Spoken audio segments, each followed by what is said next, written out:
We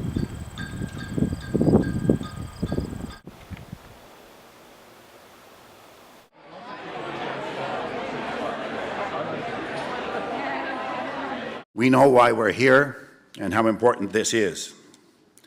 There are people here from Natwashish to Fogo to Yarmouth, jusqu'à Saint-Quentin et à la péninsule acadienne. Horses that us poor Maritimers do. So next time someone tells you that... Perfect life in Alberta. I had an honors degree in philosophy.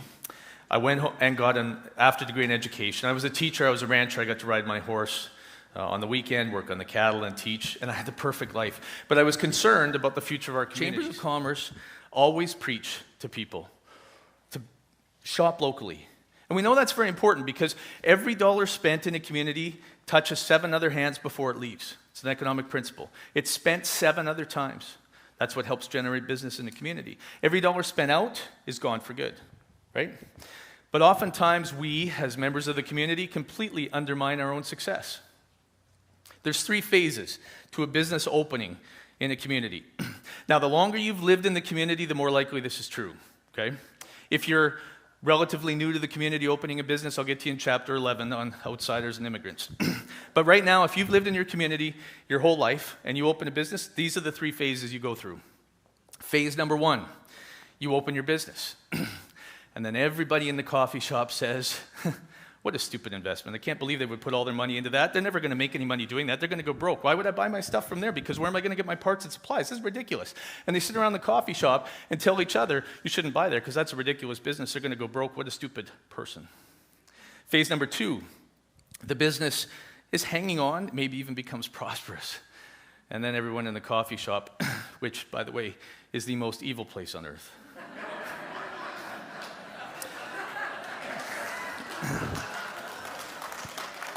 Nothing positive ever comes out of there. Very little truth is ever spread, and nothing of value is ever said. So in the second phase, the business is hanging on or actually prosperous. And then everyone in the coffee shop says, can you believe how much money they're making? I can't believe that. They're building a new house. Did you see the ring on her finger? He's got new golf clubs. They bought a new car. I'm not going to shop there and make them rich. And they'll drive 20 miles down the road to another community and make someone else they don't know rich, but they won't do it in their own community. That's all based on jealousy, and jealousy is the most evil of all human traits and completely illogical. It makes absolutely no sense. If all of us are in one community, and I'm a business owner and a bunch of us are business owners and all employed, and I'm jealous because you're making way too much money, what I really want is you to go broke. And my jealousy means I'm probably not going to shop there, and I'm going to tell other people don't shop there. And then when you finally go broke, and then all these people who work for you go unemployed and they have to leave town, then I'm done with you. I'm probably going to move on to the next business, and I'm going to be jealous of you. And eventually, jealousy means that you want everyone to go broke because you're jealous of them. Well, what on God's green earth makes me think that I'm going to be prosperous when everybody else in town goes broke?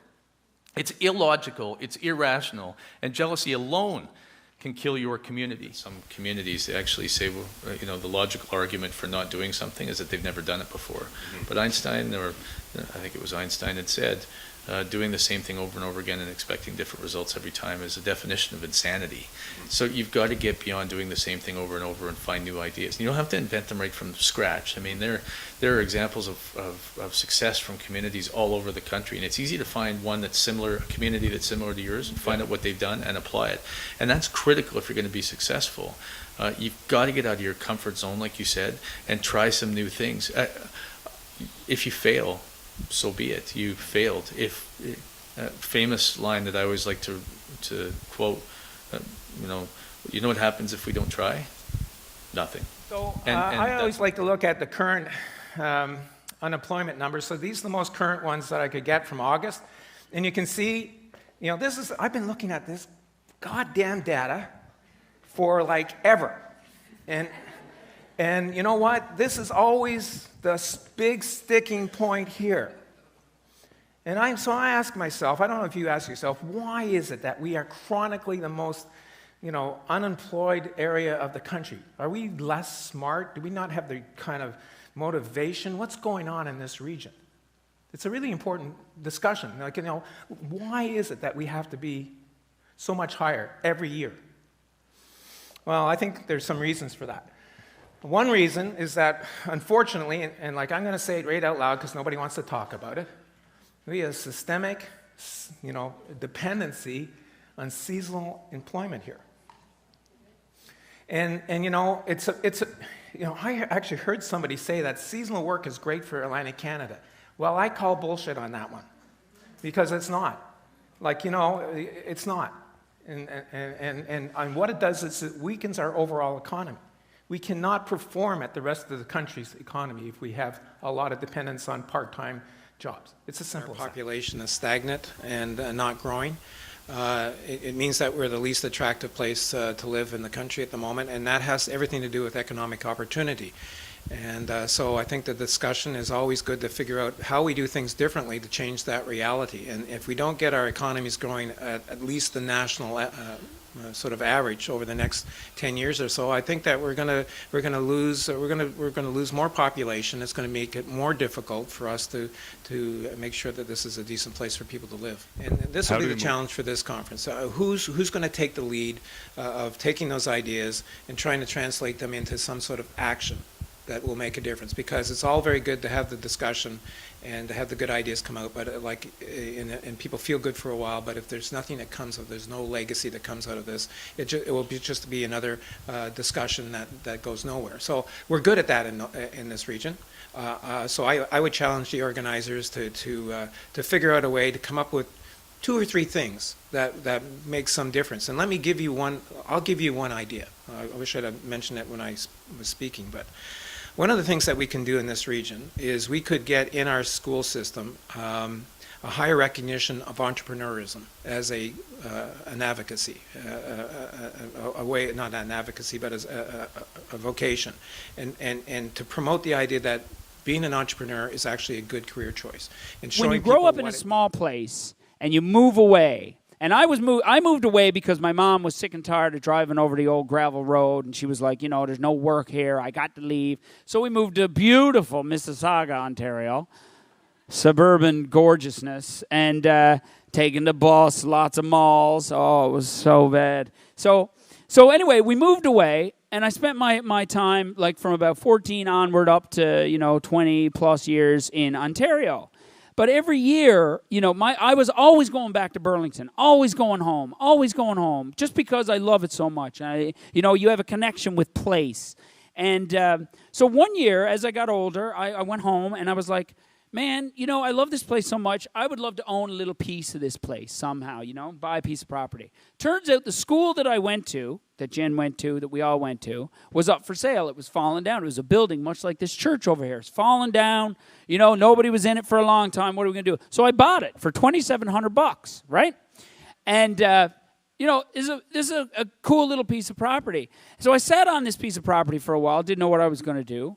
And by now I'd moved to LA, and I'm acting, and I'm doing all this, fun stuff that was up and down career, but I was doing fairly well. But my time was spent elsewhere, and I knew, okay, I'm not going to be living in Burlington anytime soon, but I have this property. What am I going to do with it? By now I'm a storyteller, I'm a filmmaker, I'm involved in television, and I thought, wouldn't it be cool if I built my own place, but maybe we build something there that's green, off the grid, environmentally sensitive, and we do a documentary film about it. Wouldn't that be cool? Well, when we started looking at sponsors and trying to get people involved, I started feeling bad about the idea of yes, why don't you give us all your money and lumber so Jean Majumder can build his own house and do a movie about it and get David Suzuki down there and hanging out and eating pot brownies and hanging out in Burlington,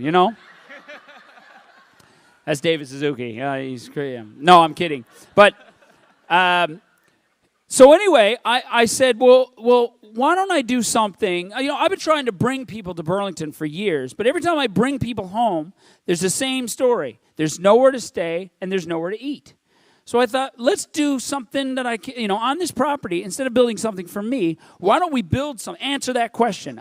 There's a need that needs fixing. Why don't I do something about it? Doing this project in Burlington, which is basically rejuvenating or juvenating a community through tourism by providing places to stay and places to eat is the long-term goal.